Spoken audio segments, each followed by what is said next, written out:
name is Kimutai Kemboi. I'm 29 years old and I'm living with HIV.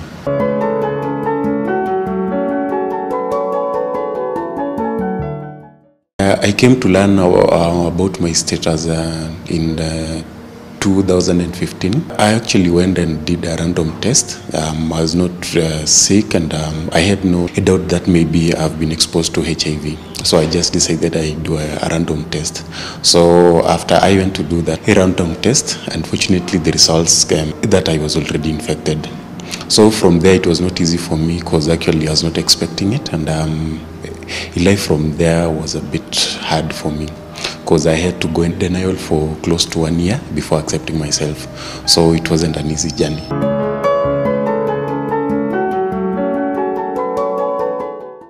So after learning about my status, I tried to trace back to where I might have been exposed or got infected. Actually, it was really hard, because I was trying to, I've not been that active sexually, so it was really hard for me to exactly know where I got it. I was almost clearing Form 4, but due to lack of fees and all that, I had to drop out of school, trying to hustle back in my rural home and save maybe that I can go back to school, but unfortunately, I couldn't make it. So I just decided maybe I should go somewhere else and try to hustle. So I decided maybe I should go and try in Nairobi. You know, at home they usually say that there are a lot of money in Nairobi, there are a lot of jobs and all that.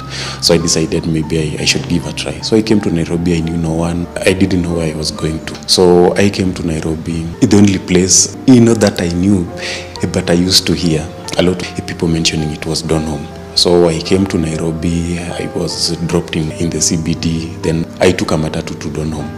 So I went to Donholm. After I alighted there, I never knew where I was going, because now. So after alighting in Donholm, I had to approach this guy. He was a gate man. I approached him and asked whether I can get a job. So he told me that his boss was actually looking for a guidance boy, and maybe I should wait for her until she comes in the evening. So I actually waited for her, and she came.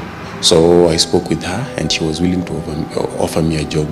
So she actually offered me a job as a gardens boy. I used to trim the flowers around the compound. I used to clean her cars and also cleaning the compound. She gave me an SQ where I'm actually staying. So after about 2 weeks, I think she had trusted me. So she gave me a room from the main house. So I moved into the main house. So from there now we became so close, because at times we even used to share a meal on the same table, and we used to engage a lot, we used to share a lot. There's this evening that she asked me, I was so young by then, and I think I looked bright, and she asked me why I'm not in school or what happened. So I told her what had happened and all that, and she promised me that she was going to sponsor me, or rather take me back to school, but in one condition. She asked me I take my time, think about it, then I'll respond later. So from there, she asked me if I've made a decision, and I said yes, I'm willing. So she asked me that she wanted to spend a night with me. So I was shocked, confused and all that. So I just ended up sleeping with her, and I never thought of using protection, because actually I was confused. So it just happened once that night, and that was all. It made all the difference. It was hard for me to actually trace it back and say it's her. So after I came to learn about my status, and I've been trying to trace back where I've come from, and actually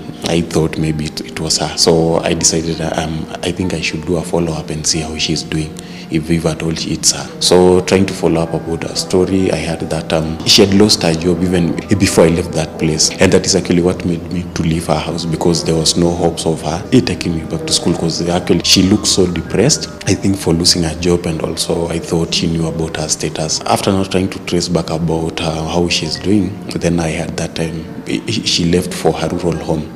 So, and after going there, she became ill and all that. So the family decided to take her to hospital. She said whatever she's going through might not be healed in the hospital. So trying to relate to that story, and I actually ruled out that she's the one who infected me.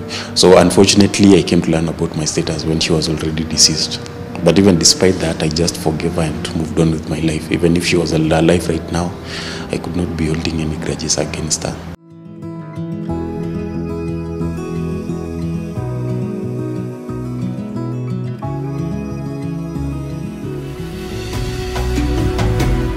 Don't you just love stories? Stories shape how we understand the world, our place in it, and our ability to change it. We are all products of our backgrounds, perceptions, and experiences, which all form how we interpret the world. So we all have unique stories to share. What are we without stories? If you're a sucker for inspirational stories, you'll feel right at home at the Storybook. Let's keep the conversation going. We just can't wait to hear from you.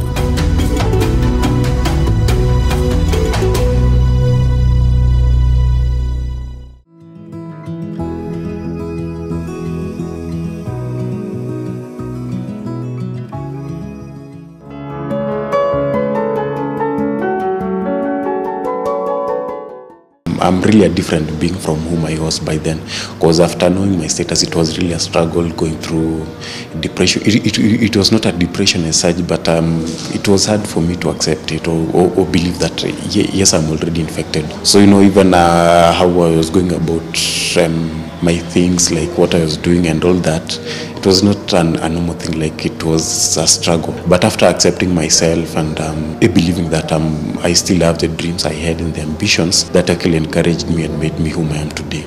So right now I'm just like any other person, I'm just a normal human being.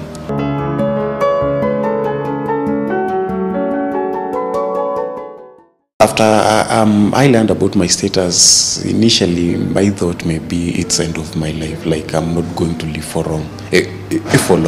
So I'm actually trying to look at other people who are already living with HIV, and I'm trying to look at their stories and all that. I really felt encouraged, and I felt like I think I have a life to live. So from there, and also the dreams and ambitions that I have been having all along, were actually encouraging me that I have to live and achieve those dreams.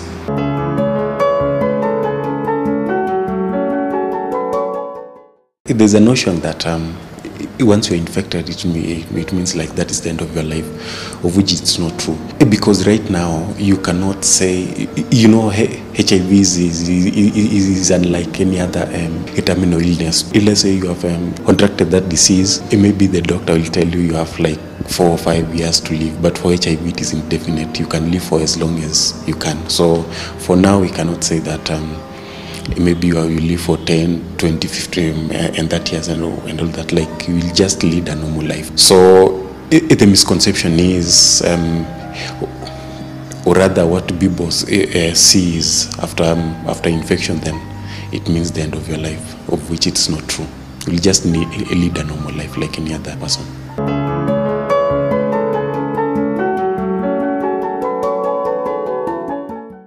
First, I must admit that a disclosure, or rather opening up about my status, has really been a breakthrough to me, because actually it has opened avenues for me, and it has made me lead an easy life, like a normal life. Because actually, if I try and remember how I was living before I actually opened up, it was really a struggle, because you're on denial, and every age and every other time you feel like the people are looking at you from a negative angle. But after opening up, then it's like my life is now flowing. On one, how I got HIV is I got it from a sponsor. So right now, especially at my age, or rather, let me say around this age, a lot of people are engaging a lot with sponsors and sponsors and all that. It sounds awkward approaching someone and asking or her, think you are heading on the wrong direction by being in a relationship with a sponsor. So I felt like maybe if I share my story, someone can relate with it and maybe try to refrain from that behavior. And then also I was trying to demystify the notion of once you have been infected with HIV, your life will never be the same again. So what I'm trying to show is like you can be having HIV and you can just lead a normal life. I'm trying to show that even despite being infected with HIV, you still have dreams, you still have career and all that. So it's actually you embracing yourself and living your life to the fullest.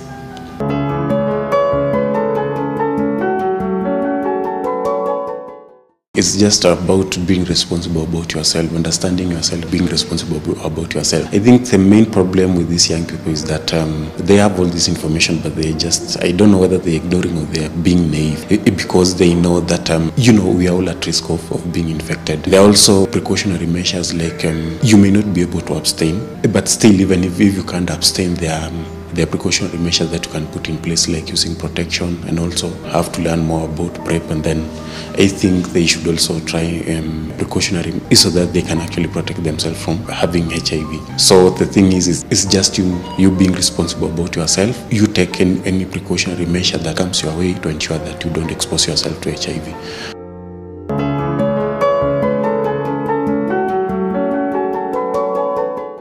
I would like to acknowledge and appreciate the fact that there's a special day that has been set aside to remember about those living with HIV. This makes us, we have a place in the society that we actually play a role, and also we are being praised and appreciated in being in the society. It actually humbles us that we have that space. What I would say is we are all at risk of being infected with HIV, but it's upon us. You take that responsibility of always protecting yourself to ensure that you are not exposed or infected with HIV. And also, we should always appreciate and raise those living with HIV, because irrespective of their status, they are still human beings like us. They still have a role to play in the society. So it's just a matter of, appreciating and embracing everyone irrespective of their status. So, that's our story. What's yours?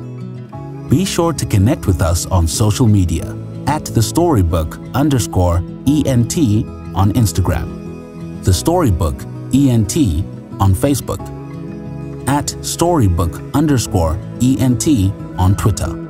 Let's keep the conversation going. We just can't wait to hear from you.